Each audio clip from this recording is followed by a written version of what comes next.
And today I thought I'd do a little video on my GT Zaskar LT, a little update. Haven't done one in quite a while, and I'm sure some of the people that have seen my videos on the GT Zaskar LT are saying, gee, I wonder how it's going with that bike, or you know, I'd like to purchase one in 2022, but there's the reviews are like a year old. So I'm going to do a quick one. I thought I'd do a nighttime one right here at the Vietnam Veterans Memorial.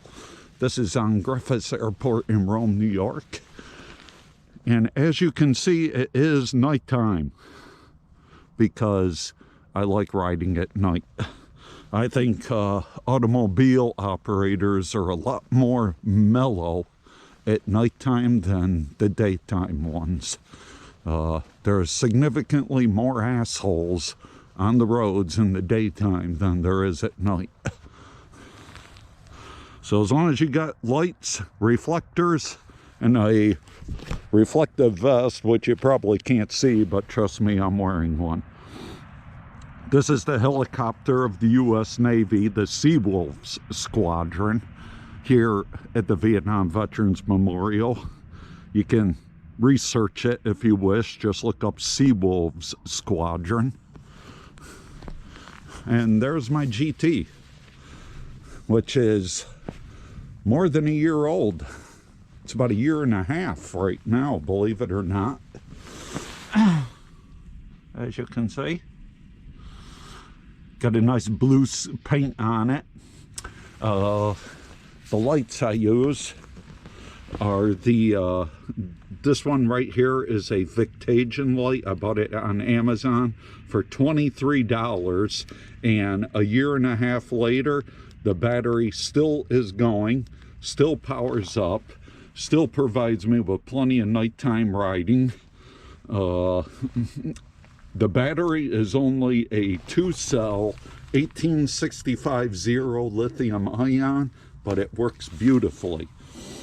And I've recharged it well over 300 times, and the battery just doesn't lose its charge. So for $23, worth it. This one is the Victagion Light, as you can see. And the Victagion Light has a few modes on it. As you can see, it's got a white rim around the light, kind of for like reading. It's got a flash to alert cars, then a red, and then it has several bright modes: 1, 2, 3, flash, and then pulse. And it's pretty bright.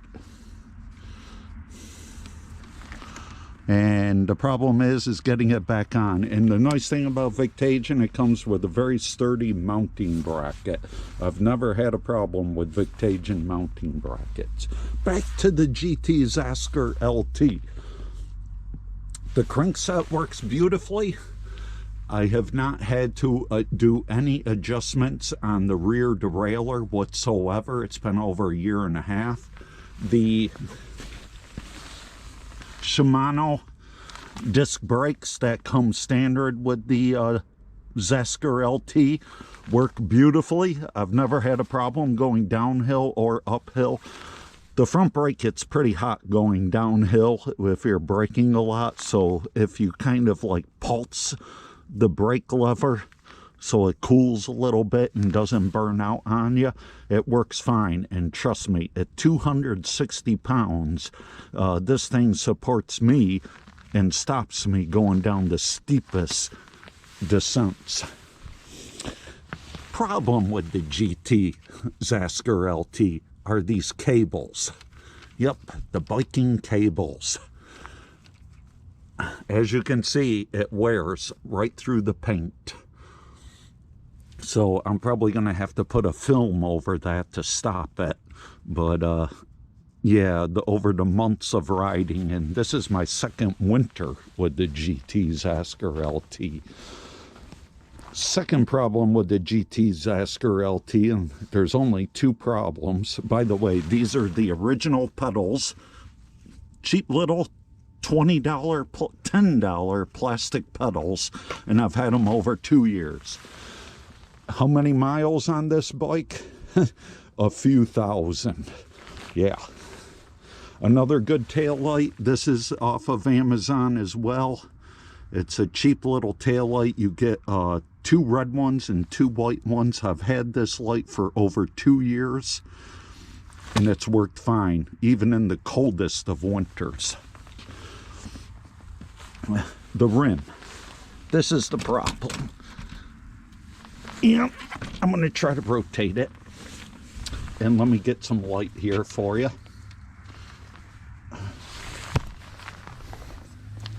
This is the rim.